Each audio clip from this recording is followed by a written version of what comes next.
Okay. So, RCD naman tayo.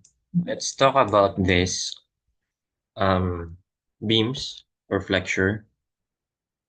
This one is from MJB Castro's book, yung sa mga practice problems lang. Kaya answer lang yun nandyan. So this is involving beams and type ng problem is analysis. Kasi we have two types of problem, analysis or investigative and yung design. So what's the difference? Pag analysis, ang hinahanap ay yung capacity.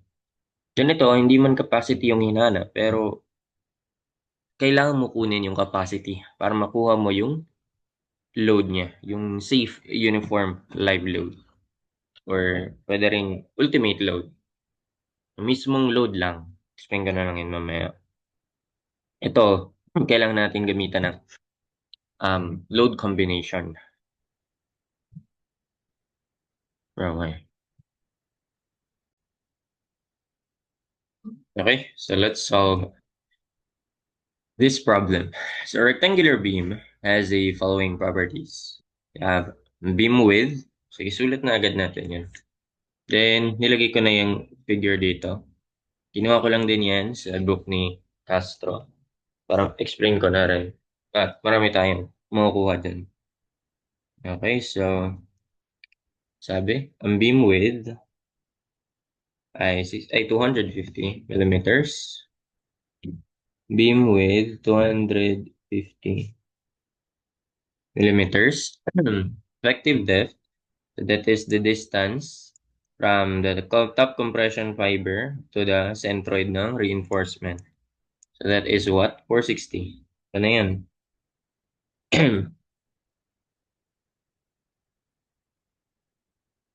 460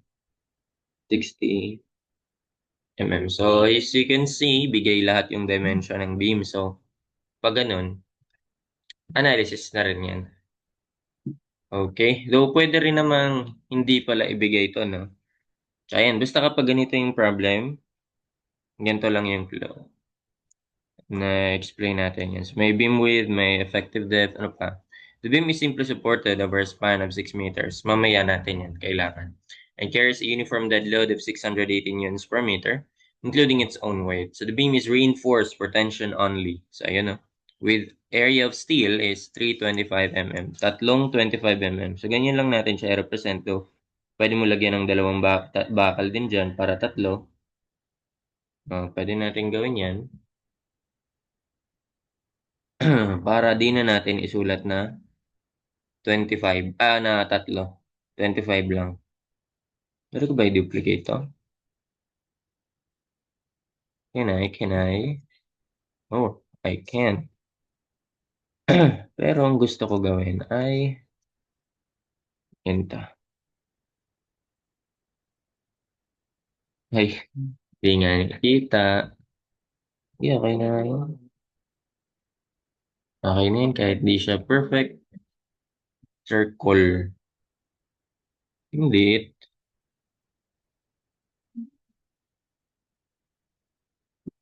Okay na yan. Eh. Tatlong 25 mm. 25 mm diameter. Yan siya na-express. Area ng steel. Okay na yan. So calculate the uniform live load that the beam can carry. Use for the material strength. Ayan, so yield strength of steel, 276.5 megapascals. And for the specified compressive strength of concrete, 28 days, 20.7 megapascals. Okay?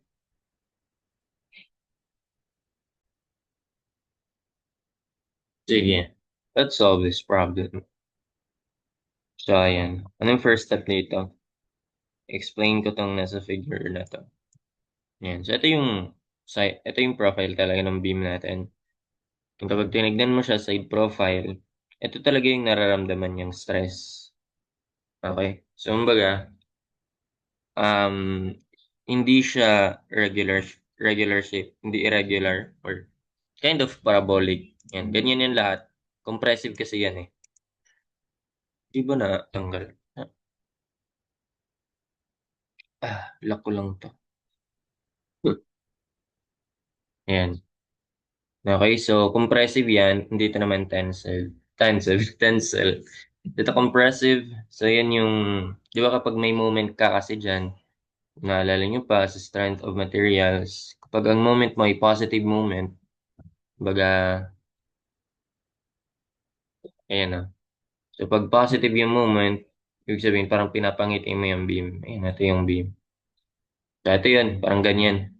So 'pag may moment ka dito, ayan, compressed tong part na 'to, yung top, tension naman yung baba. Kumbaga ito, na pipipi, yan. Tapos ito naman, nag-elongate.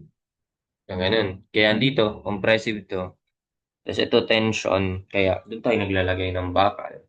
So part ng tension lang kasi weak yung concrete in tension. Not totally walang strength in tension, pero very light, very small yung amount niya for tension. Kaya ganun. Kaya ito, nandito na tayo. Naging parabolic yung um, area ng compressive stress natin. So, ayan. So, ano ba tong C? Yan yung depth ng neutral axis. Kumbaga, from top compression fiber papunta sa zero na stress. Ayun, no? Dito compressive na part, so dito zero. Dito zero na rin yan dyan. Ito lang yung tension. Pero kung saan nag-end yung compressive na part, ayun, yung tinatawag nating neutral axis. Pero paano mo ba masasolve kung ganyan? Hindi mo yan, mahirap isolve yan. Kaya ginagawa natin, kino-convert natin into rectangular block. Yan. So, yun yung A na. Yung tawag natin sa A, depth ng compression block. From top compression fiber papunta sa yan, yung pinakababa ng concrete compressed ay ano yung area for um concrete natin, which is yung compressive na part. And also, yung force, I mean yung stress ng concrete is 85% lang. And 0.85%, 0.85 or 85% ng F prime of C. Yan. FC prime. Ano ba tawag nyo dyan? FC prime, F prime of C. F prime of C ako kasi, ayun o. F, tas na una yung prime bago C. Ayan, or yung specified compressive strength nga ng concrete. Again, 85% lang ang ginagamit. So, ayun. So, para makuha natin yung, 'di ba? From strema, alam ano ba yung force? I stress, that is a force over area. So, para makuha mo yung force, that is just stress times area. So, this is the stress, multiply mo sa area na A, kumbaga, times yung width niya, which is yun yung B. So, kaya naging ganito na. Ayan, B. Kaya naging ganito na. 0.85 F prime C AB. So, yun na yung compressive strength ng concrete. So, pag tinatanong yan, ano yung strength, compressive strength ng concrete or ng beam, ayan yun, 0.85 F prime of C AB. Okay? For the tension naman, syempre, ganun pa rin, stress is force over area. Pero kung yung force, tensile force, stress times area lang din. So, ang stress niyan is ito. Though, that is only applicable for if tension still yields. If tension still yields, FY ang gagamitin natin. Ibig sabihin, nauna muna nag-yield yung bakal bago nasira yung concrete. Yun naman yung gusto talaga natin. Hindi naman natin gusto na concrete mauna. Kaya dapat ma-adapt ni concrete yung kakayahan ni steel na ductile. Kaya dapat i-design natin siya as under-reinforced at hindi over-reinforced. Kasi pag sobrang dami na ng bakal, syempre, ano na yung kakayahan ng concrete dun? Di ba sobrang dami ng bakal, over-reinforced na siya. Hihina na yung sa concrete natin. Kaya, yun yung una mag-fail, which iniiwasan natin yun. Again, if ano naman, tension still does not yield, so Fs naman gagamitin natin dun. Ibig sabihin lang nito, ang ina-assume natin if Fs greater than Fy, ibig sabihin yung strength ni steel is greater than sa yield strength niya. O, ganun. Then kapag Fs naman gagamitin mo, basta ito kung alin mas mababa, yun yung gagamitin. Yun lang naman yun eh. Alin ang mas bababa, yun ang gagamitin. Whichever's the lower, yun yung gagamitin. Tension steel does not yield. Pag ito naman, Fs, gagawin ko pala ganito. Fy less than Fs para parehas tayo. Para, yan, Fy less than Fs. Mas maganda. Para yung unang nabanggit, yun yung gagamitin natin. Ito naman, Fs less than Fy. Tama? Yung una nabanggit, yun yung gagamitin. Fy then Fs. Ganun lang. Okay? Sige, burahin ko na yan para maayos.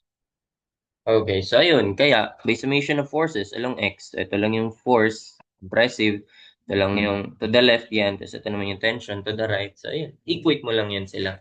Okay, lagi kang makakita ng formula na C equals T. Ito pala, yung pagkasabi kong may conversion tayo dito, ito yung sinasabi ng code doon. So, concrete stress of yan, 0.85 F prime of C, shall be assumed uniformly distributed over an equivalent compression zone bounded by edges of the cross-section and the line parallel to the neutral axis, such as ito yon. Ito yung neutral axis natin, ito yung parallel niya, ayan. Located at distance alpha pala yun, nakiki-A ako eh. Alpha. Alpha yan from the fiber of maximum compressive strain. So, ito yan, maximum compressive strain. Discuss natin yan mamaya.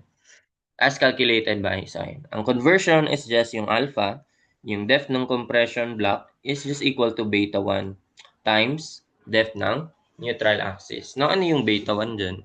Ayun, may conversion tayo dyan for beta 1. So, yun yung factor lang para makuha mo yung factor na tawag nito, which saan naka-based sa, yan, sa specified compressive strength of concrete natin. Nasa code to lahat. Ayan o. So, value for beta 1 for equivalent rectangular concrete. Again, rectangular lang. Rectangular concrete stress distribution. Yun yung pag-convert from parabolic to rectangular. So, kapag yung F prime of C mo is between 17 and 28, inclusive, ibig sabihin inclusive, kasama sila. Ayun na, may equal. Between 7 to 28, including them, or inclusive, ganyan yung sinasabi ganyan yung terminology sa math, ganyan yung wording sa math pag i-include mo sila. So, 0.85 lang yon. Again, pag 0.17, between 0.17, or ganito, from 17 to 28, okay, or between 17 and 28, inclusive, ibig sabihin kasama yung 17 and 28, 0.85 lang yan. Then, pag between 28 and 55 naman, exclusive, di sila kasama kasi nabanggit na sa 28 dito. Ito naman yung formula niyan. 0.85, may kulang dito. May minus to. Okay, may minus yan. 0.85 minus. Ibig sabihin, sa code nito is ano eh. So, from 0.85, babawasan mo siya ng rate na ito, 0.005 ang nababawas or 0.0512 5% every 7 megapascals. Ganun. I-ratio mo lang siya, 0.05 over 7, then difference nun, yung parang laging sobra sa 28. O, yun lang. Ganun mo lang siya tandaan. So, from 0.85, kung tanda mong 0.85 to, so, ililess mo lang yan sa rate na 5% for every 7 megapascal. Yan. Then, multiply mo sa difference or yung sobra, yung excess sa 28. Ganun. Though sa old code, 30 ang gamit dito. Naalala ko. 30 yan sa old code. Then kapag nag-exceed naman sa 20, 55, pero parang hindi ko pa na-encounter yan. Wala pang na-solve na nag-exceed sa 55 ang F prime of C. So, ayun, 0.65 naman yan. Okay? So, ayun. Ayan yung conversion natin. So, from alpha, ayan, so convert mo, that is beta 1 times C. So, ayun na. Then, syempre, mag-a-act tong compress, yung centroid niyan, ay mag-a-act yan, syempre. Sa centroid nitong area natin. Then, kaya, mahati ito. A over 2, A over 2. So, kaya, para makuha mo yung moment arm niyan, so that is D, di ba ito yung D? Bawas mo lang yung A over 2. Which is, ito na yan. D minus A over 2. Okay. And then, para sa compressive strength, ito na yun, no? Maximum strain or compressive strain nga. Maximum strain at the extreme concrete compression fiber shall be assumed equal to, ayan, 0.003. 0.003. Ayan. For steel, dapat tanda pa yung formula for sa strength of materials that by Hooke's law, stress is proportional to strain. Wherein, ang constant of proportionality natin is what we call the Young's modulus or yung modulus of elasticity. So, para makuha mo yung epsilon, yung strain, that'll be stress over modulus of elasticity. So, ayun. So, stress, pero yung stress natin dyan, kung steel yan, okay, stress ng steel, yan, tapos stress ng S na lang. S na lang, S lang gamit yun eh. Sundin ko lang. Stress ng steel, modulus of elasticity ng steel, strain ng steel. So, that'll be, ayan, stress over modulus of elasticity. Now, yung stress ng steel dyan, syempre, Fs yun. Diba? Yung sinabi ko kanina, stress of steel over modulus of elasticity. So, ganyan mo siya express. Yung stress ng steel over modulus of elasticity. Ganyan. So, mamaya, may madederive tayong formula dyan. Okay? So, may na lang tong reduction factor pag gagamitin na natin. Okay. Sige, let's solve this. Alam na natin that ito, C equals T. C ko na lang yan sinusulat eh. C equals T. By summation of forces. And also, assuming that tension still yields. Yun, assume muna natin. Assume Fy is less than Fs. Yan yung tinatawag nating tension still yields. Ibig sabihin, mas naunang nag-yield nga yung bakal bago na-reach niya yung strength niya. Ganon. Kasi may iba na mauna muna ma-reach yung strength bago mag-yield. Ang pangit nun. Pag sinabing yield, yun yung mag-elongate siya. 'Di ba? Naalala niyo sa stress strain curve. Kung pakita rito. So, after niya ma-reach yung proportional limit, so magja-jump yan, gaganyan. Okay, so nandun yung proportionality limit, elastic limit, yung yielding limit. Ayun, pag nag-go beyond na siya doon, so, di na babalik sa original na length or di na elastic yung bakal kapag ganun. Kasi di ba one of the properties ng bakal is elastic siya. Di kaya modulus of elasticity, napakalaki ng value, 200,000 megapascals. Sige. So, ayun nga. Compressive strength is equal to tensile per tension, no? Tensile strength. So, from compressive strength natin, 0.85. F prime of C. Then, AB na gamitin ko. AB equals area ng steel. Since ang assumption natin ay Fy is less than Fs, yung maliit yung gagamitin natin. Fy. Ganyan. So, ano makukuha natin dyan? Yung A ang makukuha natin dyan. Though pwede mo naman pwede natin gawin ganyan. I-separate lang natin yung A. So, magiging AS over Fy. Ay, AS Fy, rather. Divided by 0.85 F prime of C, AB. B na lang. Wala nang A. Ayan. So, masasolve na natin is A. Pero yung AS, saan pwede natin i-store? Bakal. Okay. So,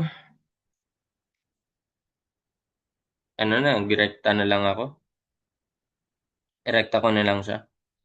So, pwede mo namang isulat yung area ng bakal talaga. Sige nga, gawin nga natin. Ano ba bakal? 325, no? So, area ng circle lang naman yan. Tatlong area ng circle na may diameter na 25. 5/4 diameter squared. Maganda, 1,875. Sige, 1,875/4. Dito ko na lang ilagay. Area ng steel ay 1,875 pi/4. Tama? Square millimeters. Pero magandang historian sa... Hindi, okay na yan. 1,875 pi over 4. 1875 pi over 4. Okay? Exact values gagamitin natin. Mhm. Ang gagawin ko dito, nilagay ko lang siya. Multiply ko ng Fy. Fy natin, 276.5 divided by 0.85. F prime of C, 20.7. Sa F prime of C mo, kuha mo na yung beta agad dun. Pwede mong gawin yun. Times B na effect ay yung beam width 250. This is our A. Ang baba. Multiply ay store natin sa A. Para maganda. Yan na, para exact values. Ayun yung sa A. Then para makuha mo si C, kailangan mo makuha si C. Again, ito yung depth of neutral axis. Ay, depth ng compression block. Depth ng compression block.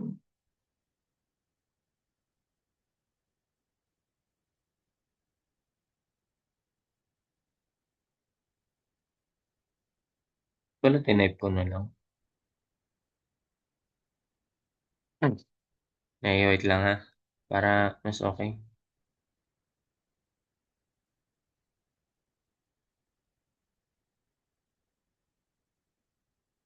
Hmm.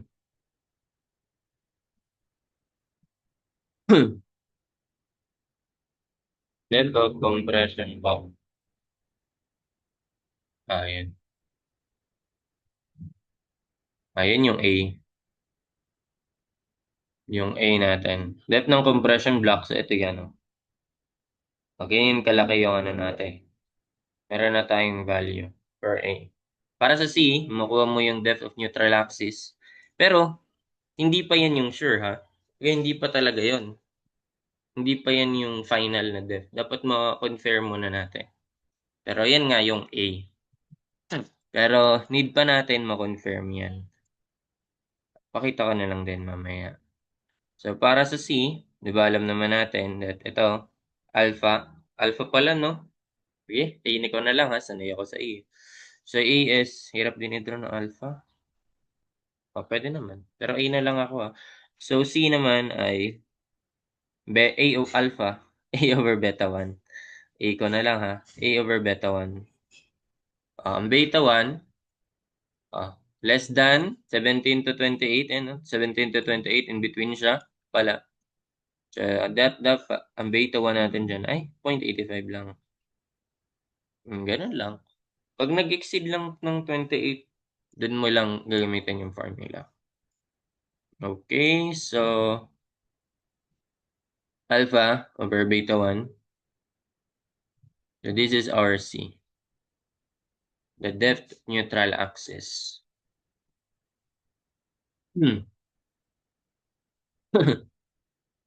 Ayan. The depth of neutral axis. Pero hindi pa yan yon. I mean, hindi pa talaga yan yun. Lagay ko lang kasi yan yung C eh. So, paano natin mo confirm if yan ba talaga yan? Kailangan mo na makuha. Mapatunayan mo muna to. Kasi assumption pa lang siya eh. Fy is less than Fs. So, paano yun? So, ito. Mag-derive tayo ng formula. So, dito, ayan o. Derive natin dyan. So, di ba? Ito, may pangalan na tayo dito. Ayun o. Ayan yung kapag nag-zero yung stress. So, this is our C. At yung baba natin ay D minus C, di ba? Kasi ito yung beam, ayun no, effective depth. Bawas mo lang, ito yung effective depth. Bawas mo lang yung C, D minus C. Di ba? So this is our D minus C. So ayan. So pwede nating i-express na yan. Usod ko lang to. Okay?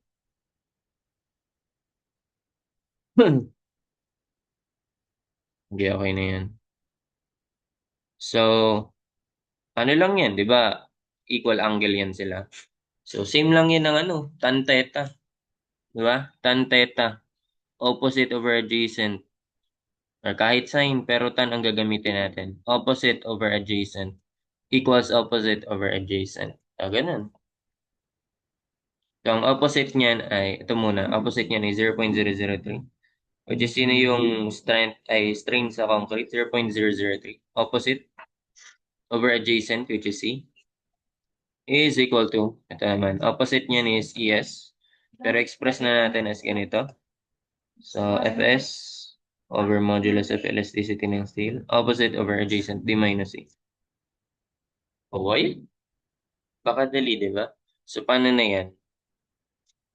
Ang hinahanap natin dyan is itong Fs, stress ng steel. Kailangan ma-solve natin yan. So, that will be 0.003 or ganito. Ganito na lang muna pala. Kasi pwede kasing hanapin din yung ano eh, naka-strain. Sulat ko muna yung epsilon tab S. Saka yung strain ng steel. Okay, so pag isa-solve natin yan, pwede kasing hanapin din yan. Ano yung stress sa steel? So that'll be, ayun o, D minus C over C. So that will be 0.003 times D minus C over C. Yan. 0.03 times, ilipat mo lang to doon. D minus C over C. Pwede na yan. Pag hinahanap yung stress sa steel, yan na yung formula. Ay, strain sa steel rather. Para makuha mo yung stress sa steel, papalitan mo na to ng Fs over, ilan?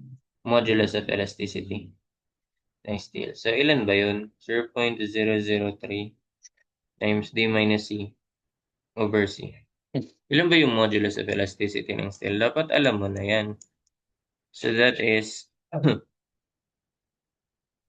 200,000 200,000 megapascals. Kaya ang mangyayari, pag minultiply mo yung 200,000 sa 0.003, 600. Kaya familiar ka na ba sa formula? So, stress ng steel is just 600 times D minus C over C. Ayun. So, ito yung another formula natin. Diba? So, yan lang naman siya. 600 times D minus C over C. Tandaan mo na lang yan kasi laging magagamit yan. So, ayun. So, stress ng steel ay 600 times D minus C over C. That'll be, lagay ko na lang yan sa F. 600 times D minus C over C. Okay. So, kalko. Ang D ko ay effective depth. Ano yung value nun? 460. Yung C nakastore na sa C. So, 460. Then, C ay 108. Tama? Yan yung kanina. This is our stress. Ayan. Lagay natin. This is our stress steel. Pinapahanap yung strain. Ayan. Dito. Anong ma-include mo dito? Anong tawag nito? Conclude mo rito. So this is the Fs. And that is obviously greater than Fy. Diba?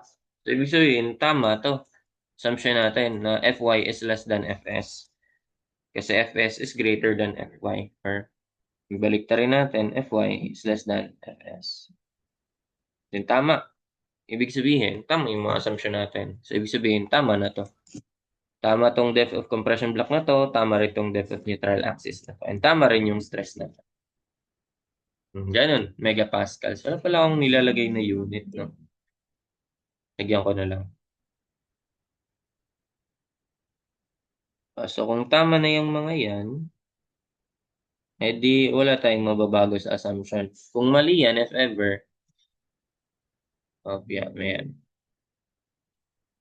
millimeters to. And then ito naman is also in millimeters.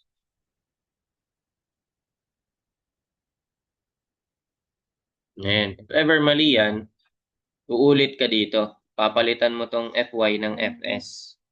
And then, If ever mali Fy papalitan mo yan ng Fs kasi yan yung mas mababa. And then, ang Fs papalitan mo nitong value, d minus c over c.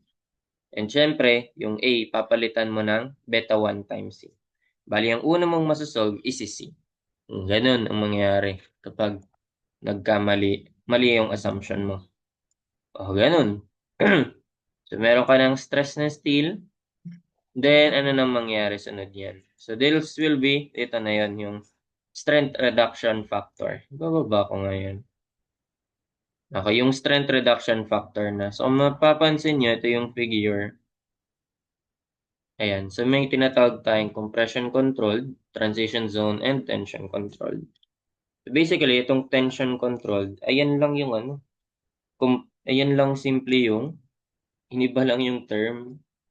Yan lang yung Fs less than Fy. So, yan lang yung tension still does not yield. Itong tension controlled, ito naman yung, hindi siya Fs greater than Fy, pero, ang Fs niyan ay greater than 1,000. Okay, so ibig sabihin, yung stress, basically, yung strain niya rin ay ilan? O, gawin din natin. Anong ma-induce natin dyan? Anong ma-conclude natin dyan? That'll be yung strain is, paano ulit yun?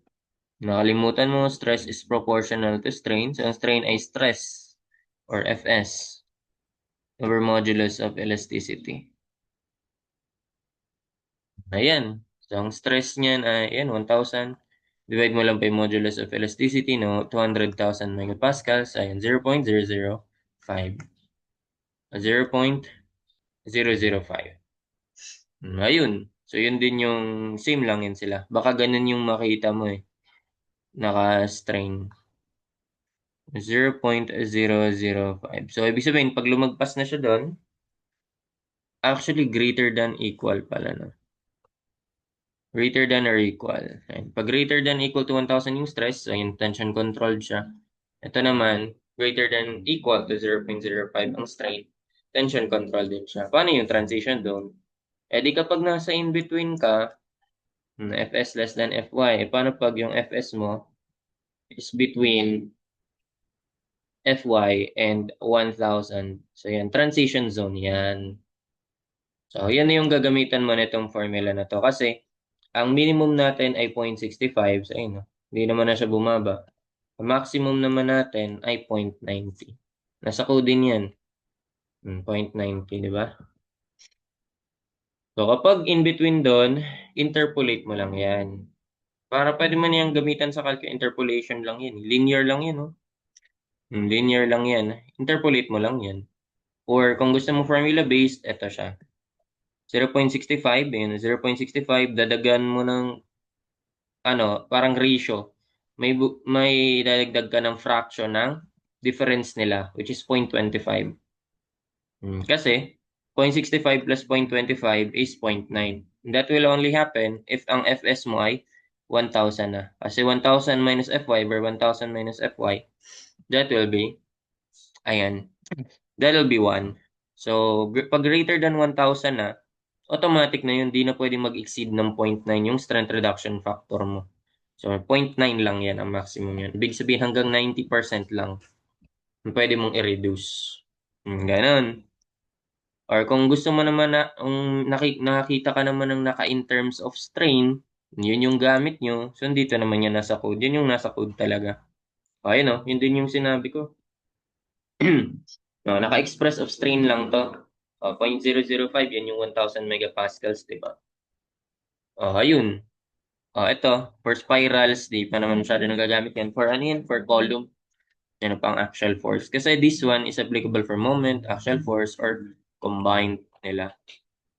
So, ayun. So, dito tayo sa other. Yan, 0.65 plus 0.25 mo. Ito. Di ba ano lang to? Ito lang yung parang Fs. Dinivide mo lang, ano lang yan? Ano ba? Stress is proportional to strain. So, yung stress, dinivide mo lang by ano? Modulus of elasticity. Di ba? Ito yung Fy. Pag may kita kang Y, Ito yung 1,000. Ito naman yung Fy. Parehas lang sila dito. Okay, so kung may nakabigay sa inyo in terms of strain or in terms of stress, parehas lang yan. Ito sa, ito, interpreted graph lang to.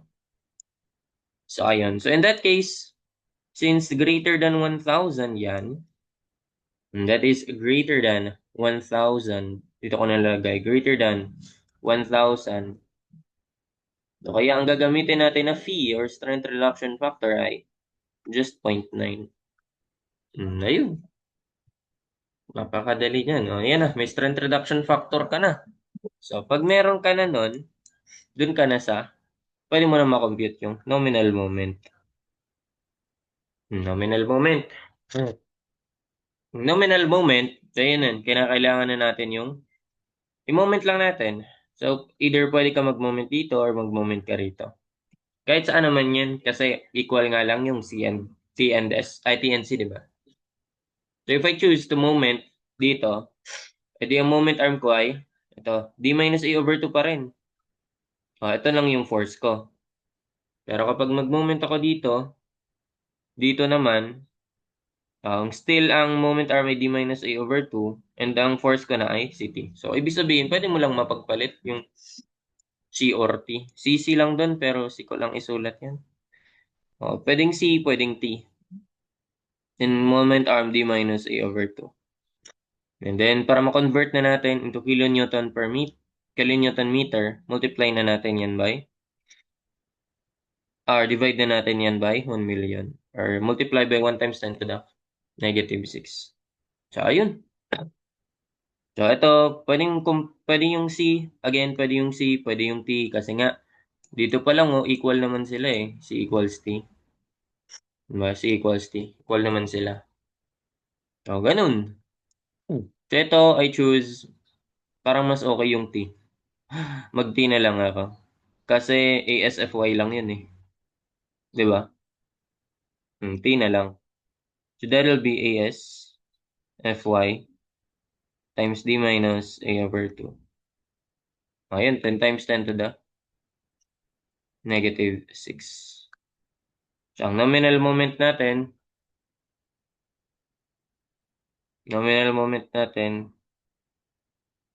ito ilalagay ko to. Sulat ko na lang to at hindi to final answer.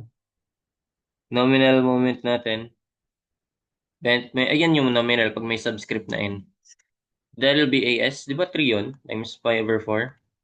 Tatlong 3 pi over 4 diameter squared, 25 squared. Ang FYI, kalimutan ko. Yung FY, 276.5. Okay, multiply by D minus A over 2. D minus A over 2. Multiply natin sa 1 times 10 to the negative 6.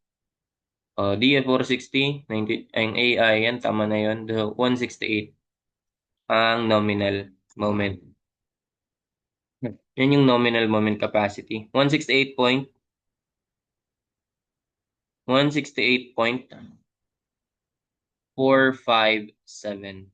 Sige, 457.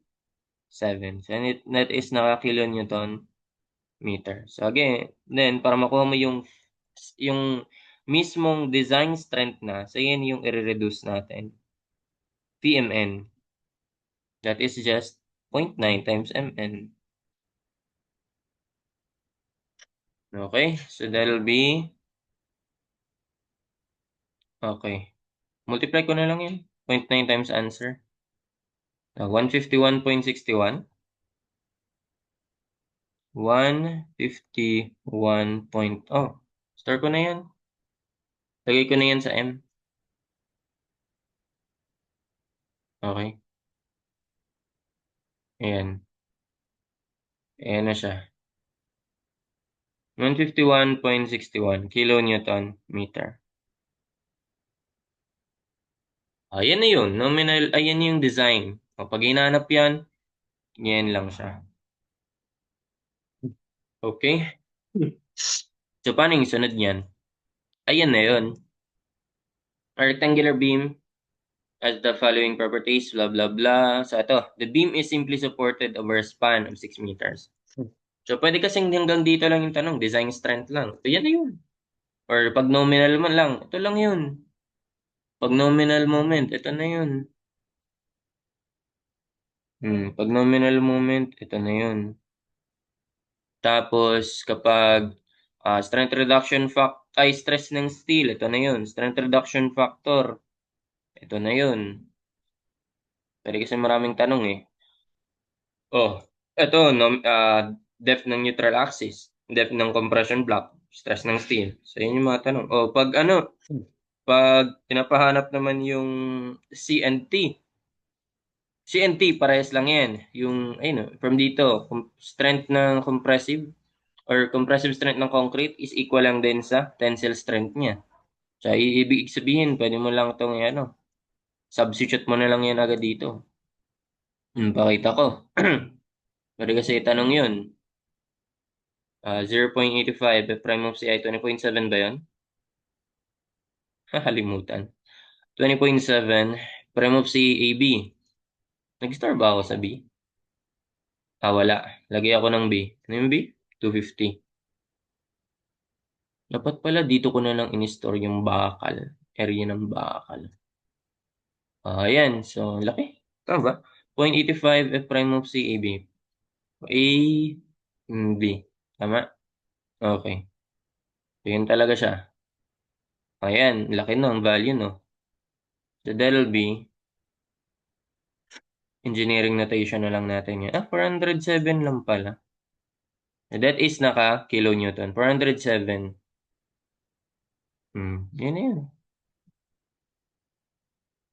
Ito na lang yan.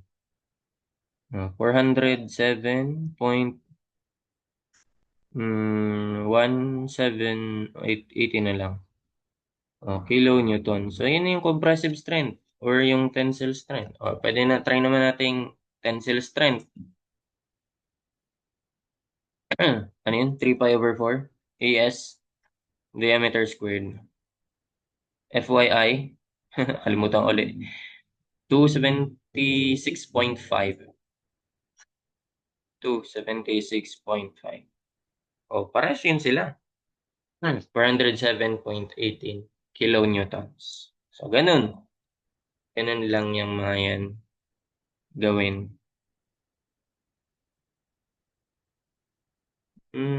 I-block ko nga.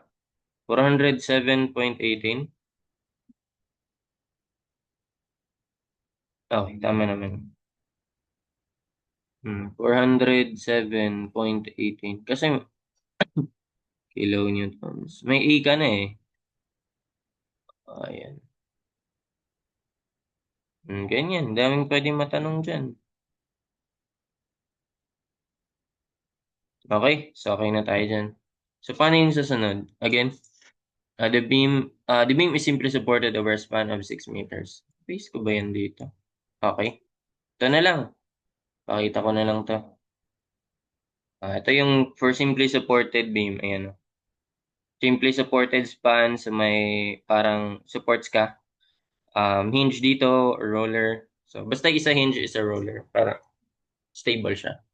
Pero, wala namang value yung horizontal reaction kasi kumbaga zero lang yun kasi wala ka namang nakitang external force na horizontal. Again, on the span of, ano sabi?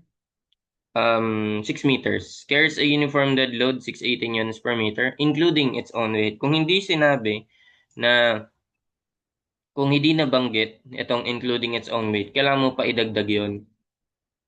Okay? So, what do I mean by that? Dito ko na lang ilagay. So, again, ang span yan ay 6 meters. Length ay 6 meters. Tapos, mega dead load ay, ano yun? 0.680, no? Gawin ko na lang, naka-kilo Newton per meter. Newton per meter kasi yun. Divide ko lang by 1,000. Pero, kung di sinabi yon na dagdag mo pa yung self-weight. Ang self-weight makukuha mo by multiplying unit weight ng concrete times area gross. Ang area gross ay yung base times height. Okay? So, ayan. Pero kung sinama na yung 680, di mo na kailang idagdag to. Unit weight ito na kilonewton per cubic meter, tapos ito dapat naka meter at meter yan. Meter times meter. Tapos yung unit weight natin na kilonewton per cubic meter. Para pag minultiply mo, maging kilonewton per meter na lang. May meter times meter, meter squared, divide mo may cubic meter, magiging meter na lang. Kilonewton per meter. Pero sa case natin na to, hindi pinapa-include yan. So, zero lang muna yan. Kasi, kasama na siya dito sa 680. Ayun. Okay. So, ayan. So, ang hinahanap ay live load. Live load ang hinahanap. Live load ang hinahanap, di ba? The beam, ayan. Calculate the uniform live load that the beam can carry. Okay? So, una, isolve muna natin to. So, pag may ganyan kang span, simple sa forte, dapat alam mo na ang maximum moment yan ay nasa gitna. Location ng maximum moment. And the formula nun ay WL squared over 8. So, ang maximum moment na gagamitin natin is ito na rin yun. Yan na rin yung maximum moment na gagamitin natin for design. Yan yung max moment na gagamitin. Design or maximum moment. Design or maximum moment. Ayan. Okay. So, gagamitin na natin yung formula, Mmax. That'll be Mmax is equal to WU. Gamitin ko na ng WU. May purpose ako bakit? Namaya. Kasi may dead load and live load. WU, L squared over 8. So, para makuha mo yung WU, Mmax mo lang, times mo sa 8, divide mo by L squared. Diba? So, ayun. So, sige nga, WU, 8 times Mmax. 8 times Mmax divided by L squared. Wherein ang L squared natin ay 6. L lang pala ay 6. So, ayun. Store natin yan sa M. Store ba yun? Naka-store naman Ay, okay. Yun pa rin kanina. Ay, 151. So, ayun. 8M lang yan. 8M divided by L squared, 6 squared. That'll be 33.69. WUI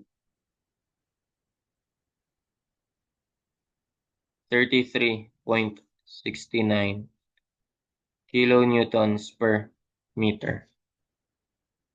So, 33.69 kilonewtons per meter. So, yan yung ultimate. So, pag binigay kasing ganyan, dapat gagamitan mo rin yan ng load combination. So, dito, discuss ka na lang din. So, ang ginagawa talaga dito is hinahanap mo yung may maximum, pinaka mataas dyan sa kanilang. Ilan to? 1, 2, 3. Actually, dalawa dito Kasi kapag may OR, so pwedeng consider may 0.5 ng roof live load or 0.5 ng rain load. Ayan. So, ma-split yan into 2. Ito, check mo lang yan. Pero madalas na go-govern dyan since dead load and live load lang ang given ay yung pangalawa. Ito, 1.2 dead o 1.6 live. Wala namang iba kasi wala kang roof live load, wala kang rain load. So, ito, pag dead load lang, excuse me. So, ayun. Yan yung gagamitin natin. So, yun yung ifa-factor natin. Ibig sabihin yung dead load times natin sa 1.2. Ibig sabihin, in-increase natin siya ng 20%. Ganon. Ang live load, in-increase natin ng 60%. So, ganon. Okay, so ang WU will be 1.2 na omega dead plus 1.6 lang sa live load. So, sinasolve natin sa live load. Kaya na ba yan? Kaya na yun. So, ibig sabihin, ganito lang yan. Arrange natin. Nasa answer na ba yun? Okay, nasa answer naman na yung W. Bawas ko yung 1.2 times dead load na 0.68. Oops, 1.2 by 0.68. Di ba? 68 yun. 680. 680. 0.68 yan. Okay, binawas ko 1.2 dead load, di-divide ko sa 1.6 para makuha ko yung live load. So, ayan, 20.547. The same sa answer. 20.547. Oops.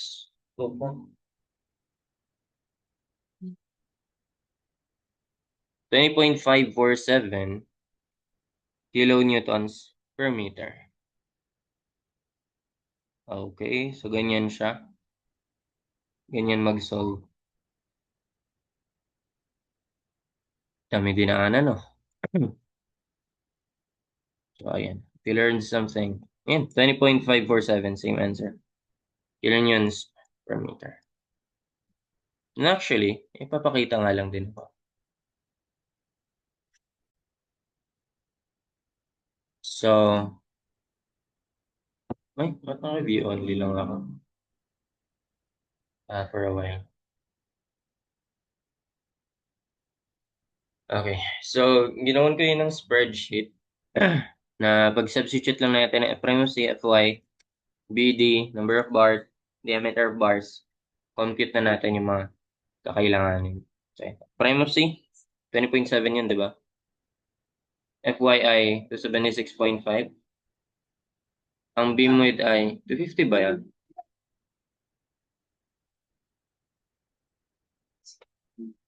250, 250 mm. Ang effective depth ay 460. Number of bars ay tatlo na 25 mm. So, yun, 20.547 ang live load natin. Ito yung mga nakasolve natin kanina. Sige, isa-isay natin. Ito yun, no? So, yung tension controlled siya. Ibig sabihin yun nga, Fs is greater than Fy or Fy is less than Fs. Ito yung depth ng compression block. Ito naman yung sa depth ng neutral axis.